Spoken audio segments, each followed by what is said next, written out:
check the description box below, in your YouTube player for tabs and backing tracks, on my website, information about the sound tools I'm using today, and links to other goodies via my Patreon page.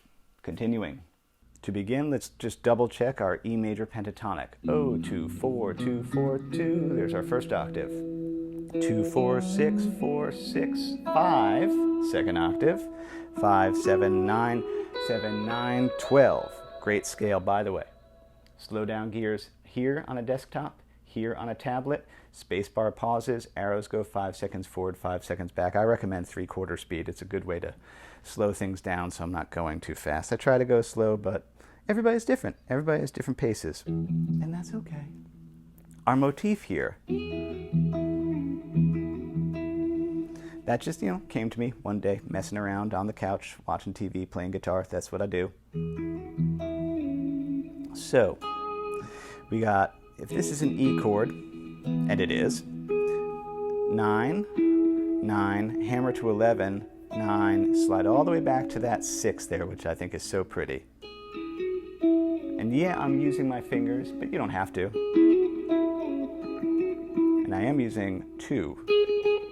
Him for the higher note, him for the lower. And let's bring in that drone tone. So it's together. Here he comes. That's the pattern.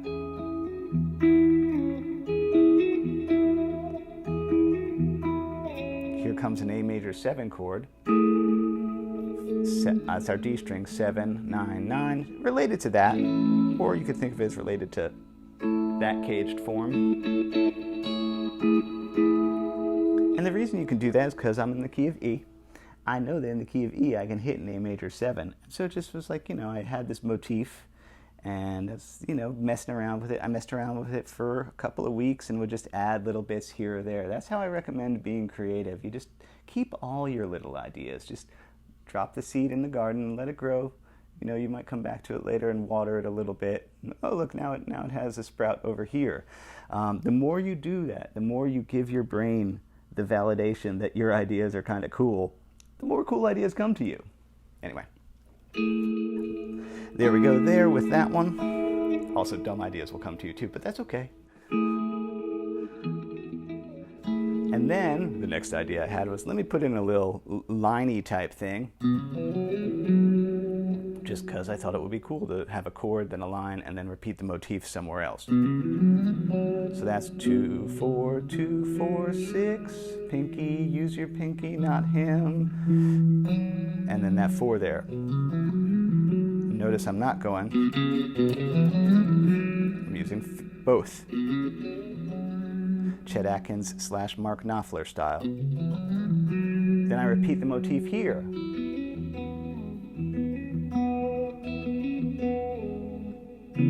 So that's the same as, but down here, different part of the scale. Again, that's an idea I tell my students. I call it motific development. If you had a good idea, just go ahead and move it to a different part of the scale. It's still a good idea. Now it's a new good idea. The audience doesn't know the difference. So same thing, you got that drone thing happening. Oh yeah, 5, 4, 6, thump, 4, 1. And then instead of going to an A major 7, I was like, what's another pretty chord that's in the key of E? A C sharp minor 7 is a pretty chord that's in the key of E. Sure is. 4, 2, 4, 2. And then a different line, kind of a Curtis Mayfield line, because it reminds me of Freddy's dead. Superfly soundtrack. So that time I'm like 4, 2, 4, 2, 4, thump. Get that 4 there. 4, 2, 2, 4, 6. And hit that low E down there. And then, for no real reason other than like it just came to me, I was like, well, what else is cool in Droney? You know who's cool in Droney? Richard Thompson's cool in Droney. So I did like a Mixolydian thing. So if you don't know, a Mixolydian is just a major scale. Where's my E? But you flat the 7th. Jerry Garcia too, of course. Great scale. You can think of it as the funky major. And just make sure my voice is good. Okay, he's still going. Oh no, you're fine. All right, so that Droney clever thing. So with my pinky, I hit the O first, my drone string. 12, pull off 9, and then with my mighty index finger, 1 fret up on that 9 to get to get that. That's an A. And then instead of doing that, I was like, wait a second, I have an E right here. So you get this neat, that's a major second, cool interval, open E, there's the next note down in the scale. That's a cool thing to practice. I love stuff like this weird, unpredictable Droney stuff.